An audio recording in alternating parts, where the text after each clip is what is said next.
The Outcasts of Poker Flat by Bret Harte. Read by Mack makes Audiobooks. As Mr. John Oakhurst, gambler, stepped into the main street of Poker Flat on the morning of the 23rd of November, 1850, he was conscious of a change in its moral atmosphere since the preceding night. 2 or 3 men, conversing earnestly together, ceased as he approached and exchanged significant glances. There was a Sabbath lull in the air which, in a settlement unused to Sabbath influences, looked ominous. Mr. Oakhurst's calm, handsome face betrayed small concern in these indications. Whether he was conscious of any predisposing cause was another question. "I reckon they're after somebody," he reflected. "Likely it's me."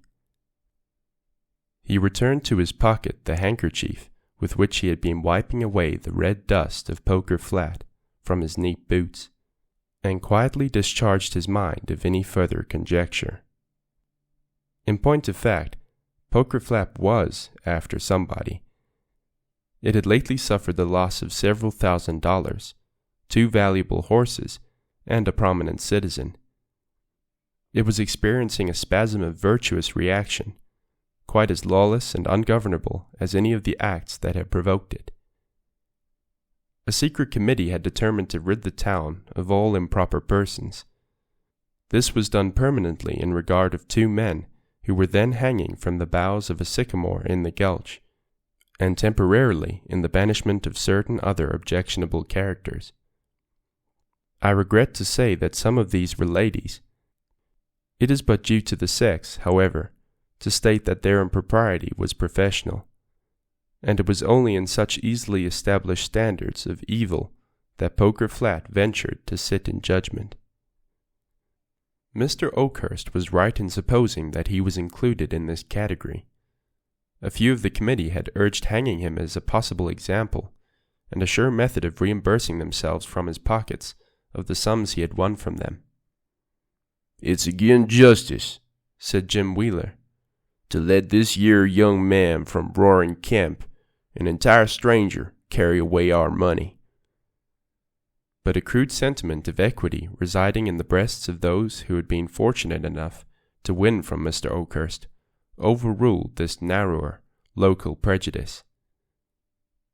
Mr. Oakhurst received his sentence with philosophic calmness, none the less coolly that he was aware of the hesitation of his judges. He was too much of a gambler not to accept fate. With him, life was at best an uncertain game, and he recognized the usual percentage in favor of the dealer. A body of armed men accompanied the deported wickedness of Poker Flat to the outskirts of the settlement. Besides Mr. Oakhurst, who was known to be a coolly desperate man, and for whose intimidation the armed escort was intended, the expatriated party consisted of a young woman familiar known as the Duchess, another who had won the title of Mother Shipton, and Uncle Billy, a suspected sluice robber and confirmed drunkard. The cavalcade provoked no comments from the spectators, nor was any word uttered by the escort. Only, when the gulch which marked the uttermost limit of Poker Flat was reached, the leader spoke briefly and to the point. The exiles were forbidden to return at the peril of their lives.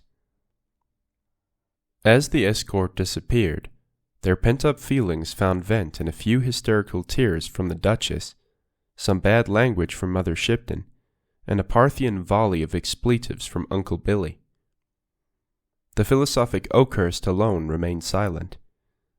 He listened calmly to Mother Shipton's desire to cut somebody's heart out, to the repeated statements of the Duchess that she would die on the road, and to the alarming oaths that seemed to be bumped out of Uncle Billy as he rode forward. With the easy good humor characteristic of his class, he insisted upon exchanging his own horse, 5-Spot, for the sorry mule which the Duchess rode. But even this act did not draw the party into any closer sympathy. The younger woman readjusted her somewhat draggled plumes with a feeble, faded coquetry.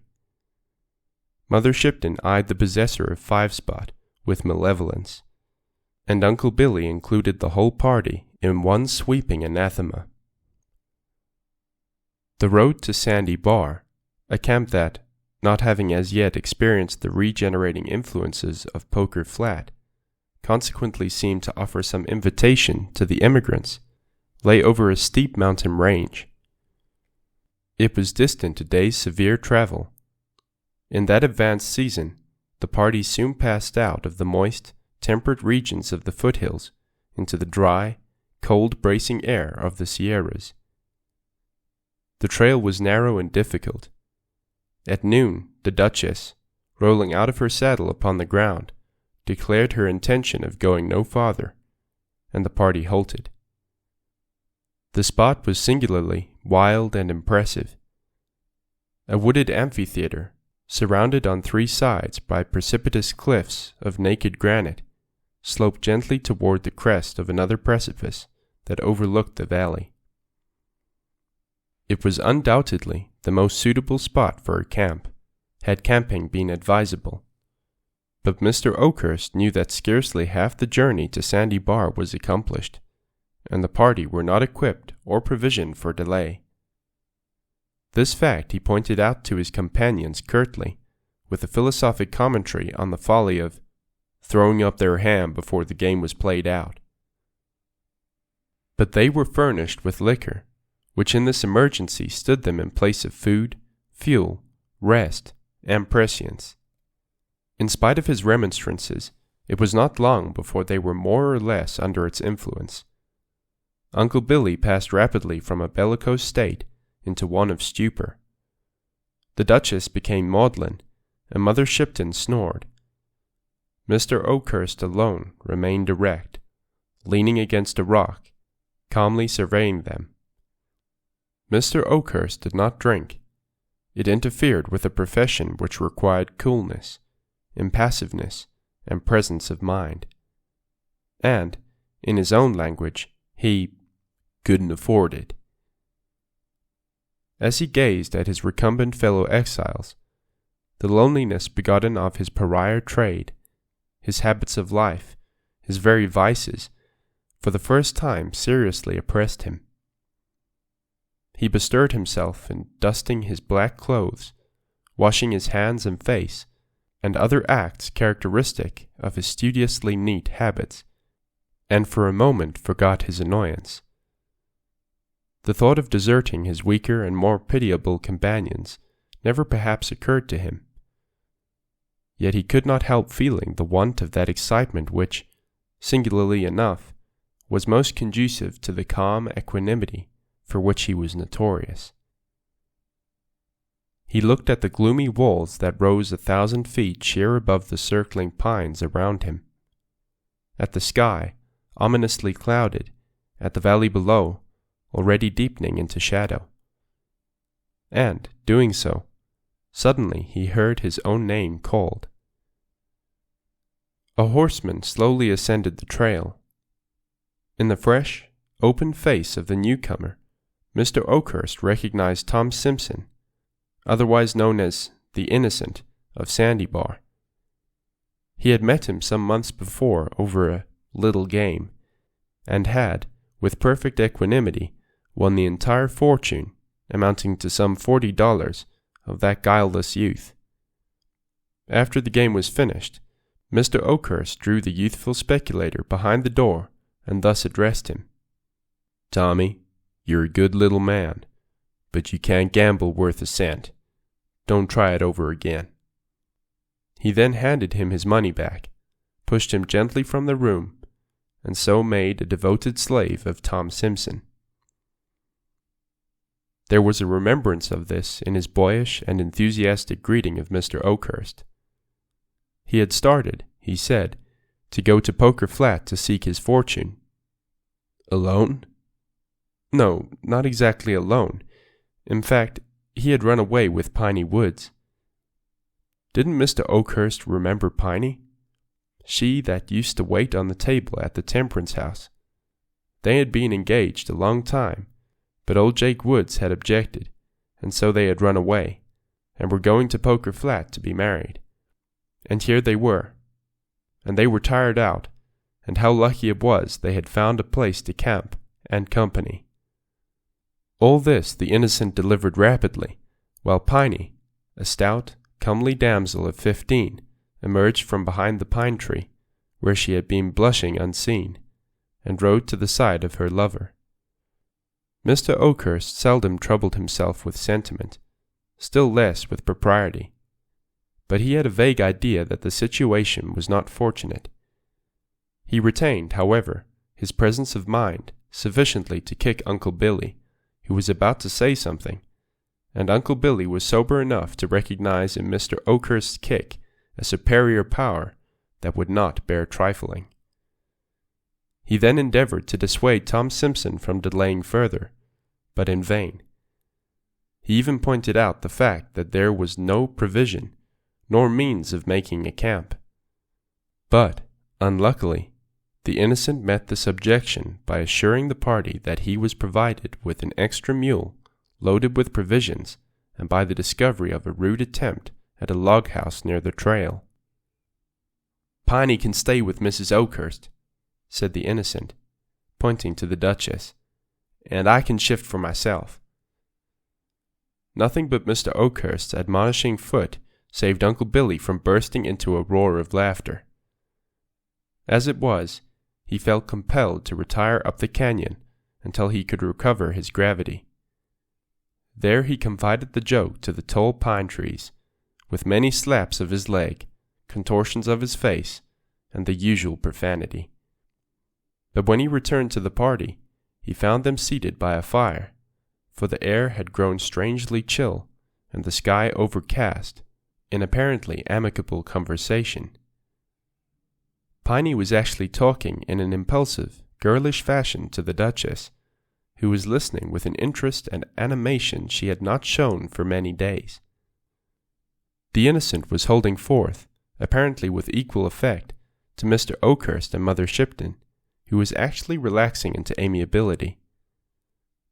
"Is this your damn picnic?" said Uncle Billy with inward scorn as he surveyed the sylvan group, the glancing firelight, and the tethered animals in the foreground. Suddenly an idea mingled with the alcoholic fumes that disturbed his brain. It was apparently of a jocular nature, for he felt impelled to slap his leg again and cram his fist into his mouth. As the shadows crept slowly up the mountain, a slight breeze rocked the tops of the pine trees, and moaned through their long and gloomy aisles. The ruined cabin, patched and covered with pine boughs, was set apart for the ladies. As the lovers parted, they unaffectedly exchanged a kiss, so honest and sincere that it might have been heard above the swaying pines. The frail Duchess and the malevolent Mother Shipton were probably too stunned to remark upon the last evidence of simplicity, and so turned without a word to the hut. The fire was replenished, the men lay down before the door, and in a few minutes were asleep. Mr. Oakhurst was a light sleeper. Toward morning he awoke benumbed and cold. As he stirred the dying fire, the wind, which was now blowing strongly, brought to his cheek that which caused the blood to leave it. Snow. He started to his feet with the intention of awakening the sleepers, for there was no time to lose, but turning to where Uncle Billy had been lying, he found him gone. A suspicion leaped to his brain and a curse to his lips. He ran to the spot where the mules had been tethered. They were no longer there. The tracks were already rapidly disappearing in the snow. The momentary excitement brought Mr. Oakhurst back to the fire with his usual calm. He did not waken the sleepers. The innocent slumbered peacefully, with a smile on his good-humored, freckled face. The virgin Piney slept beside her frailer sisters as sweetly as though attended by celestial guardians. And Mr. Oakhurst, drawing his blanket over his shoulders, stroked his mustache and waited for the dawn. It came slowly in a whirling mist of snowflakes that dazzled and confused the eye. What could be seen of the landscape appeared magically changed. He looked over the valley and summed up the present and future into 2 words: snowed in. A careful inventory of the provisions, which, fortunately for the party, had been stored within the hut, and so escaped the felonious fingers of Uncle Billy, disclosed the fact that with care and prudence they might last 10 days longer. "That is," said Mr. Oakhurst, sotto voce to the innocent, "if you're willing to board us. If you ain't, and perhaps you're better not, you can wait till Uncle Billy gets back with provisions." For some occult reason, Mr. Oakhurst could not bring himself to disclose Uncle Billy's rascality, and so offered the hypothesis that he had wandered from the camp and had accidentally stampeded the animals. He dropped a warning to the Duchess and Mother Shipton, who of course knew the facts of their associate's defection.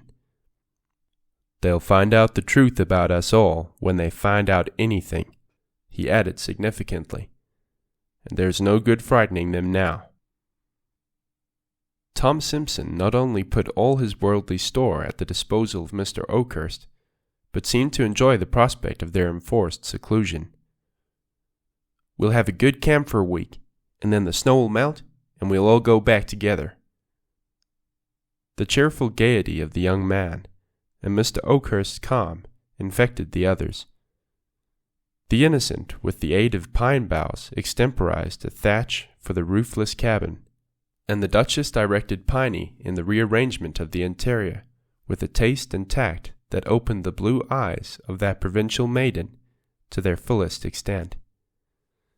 "I reckon now you're used to fine things at Poker Flat," said Piney. The Duchess turned away sharply to conceal something that reddened her cheeks through its professional tint, and Mother Shipton requested Piney not to chatter.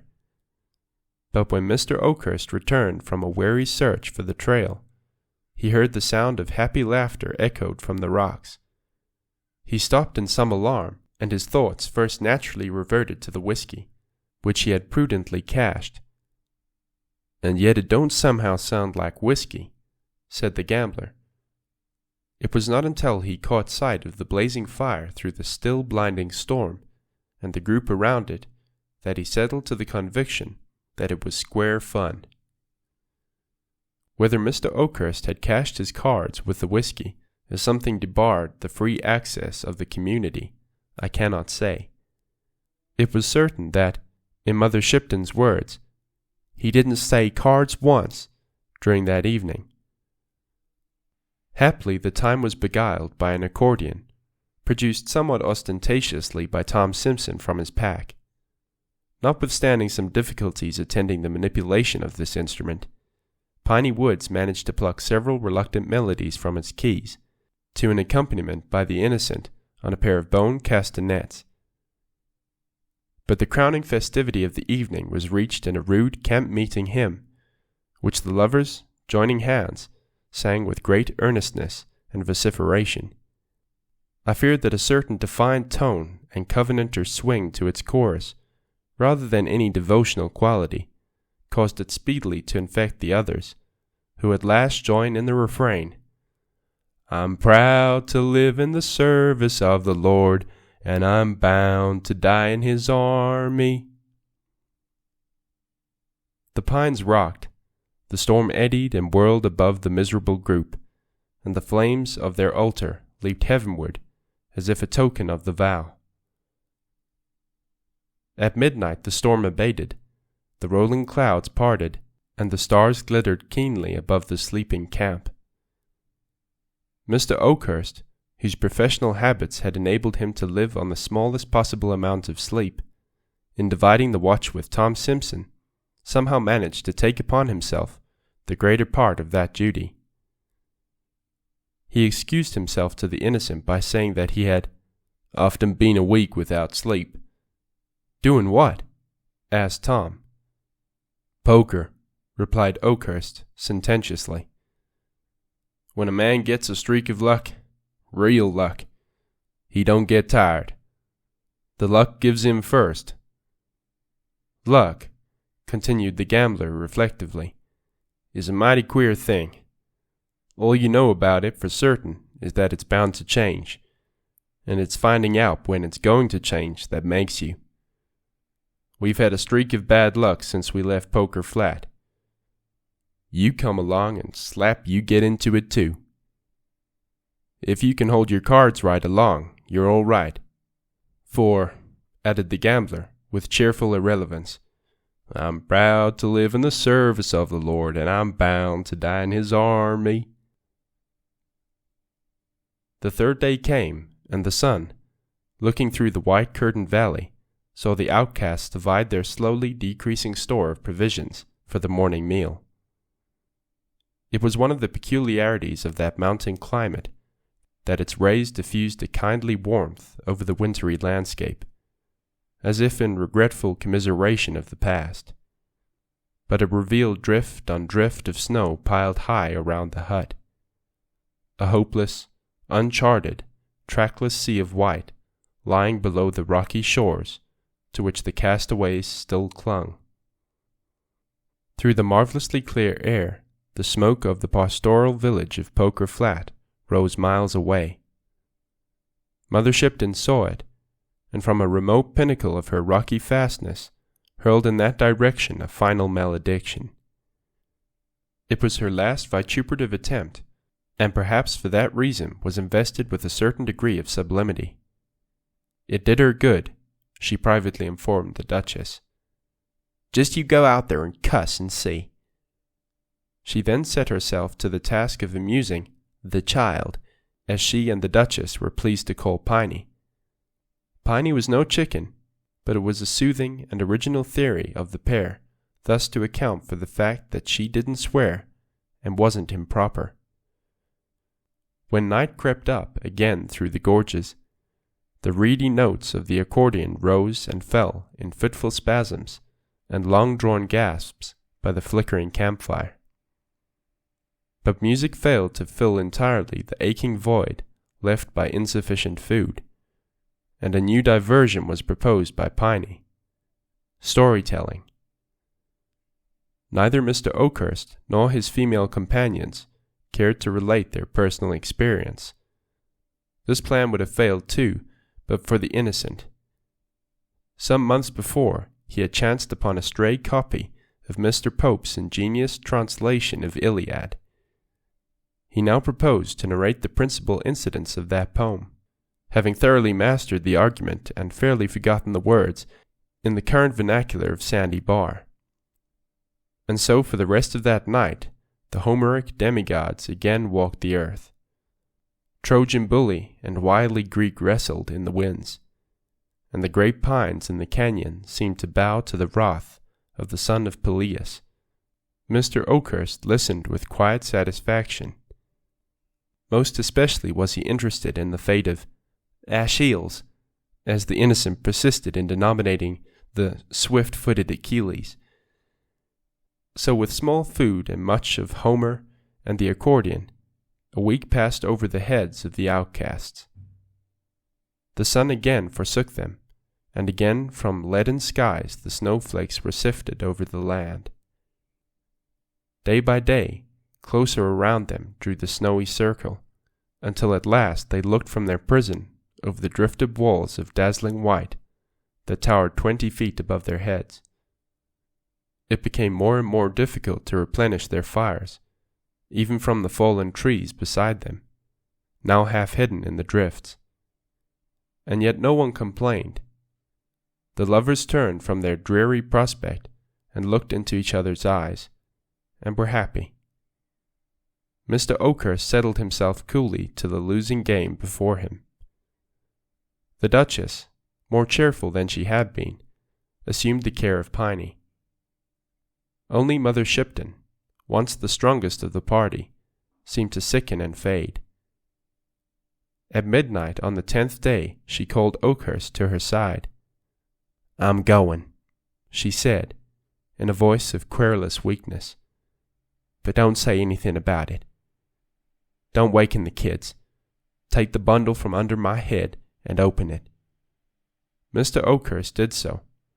It contained Mother Shipton's rations for the last week, untouched. "Give 'em to the child," she said, pointing to the sleeping Piney.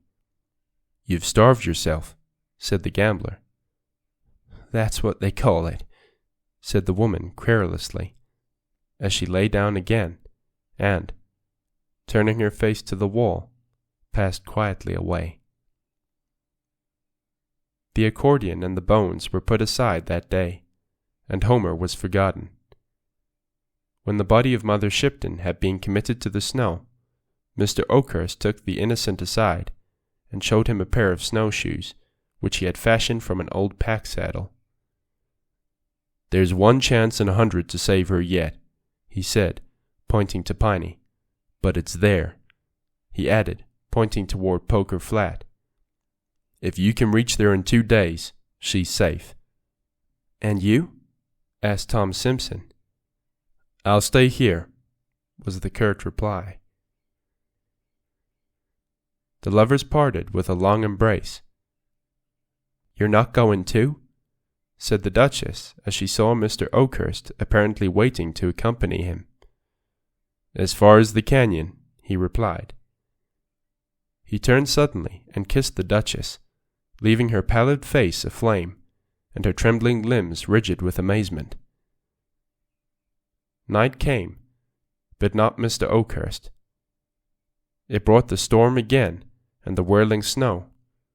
Then the Duchess, feeding the fire, found that someone had quietly piled beside the hut enough fuel to last a few days longer. The tears rose to her eyes, but she hid them from Piney. The women slept but little. In the morning, looking into each other's faces, they read their fate.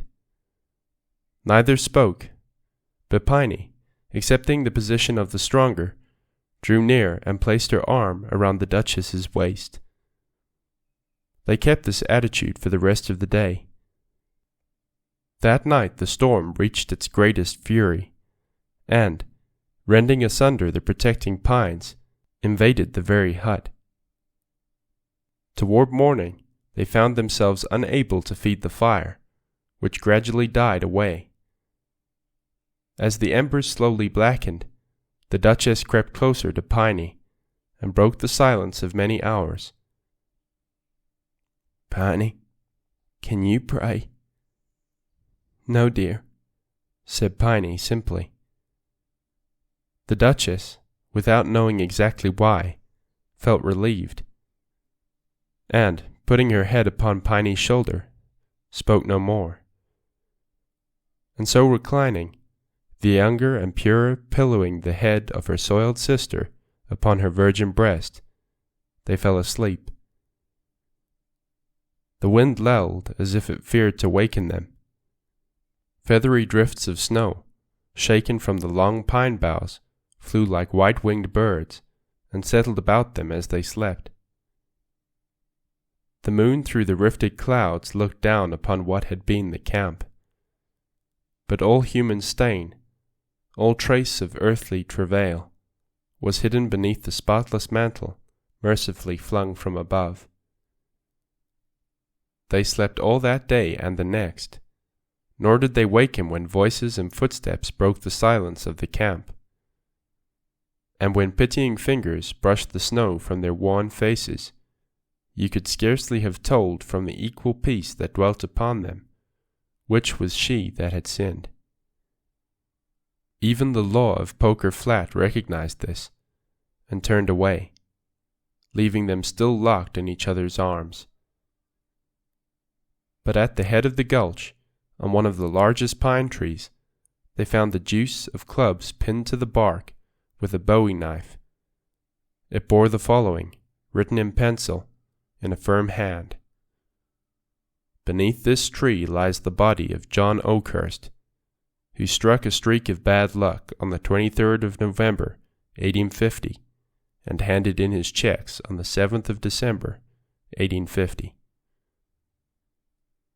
And pulseless and cold, with a derringer by his side and a bullet in his heart, though still calm as in life, beneath the snow, lay he who was once the strongest and yet the weakest of the outcasts of Poker Flat. Thank you so much for listening. If you did enjoy, then please do put in the comments the code words Poker Flat. And with that being said, have a brilliant rest of your day. Cheers.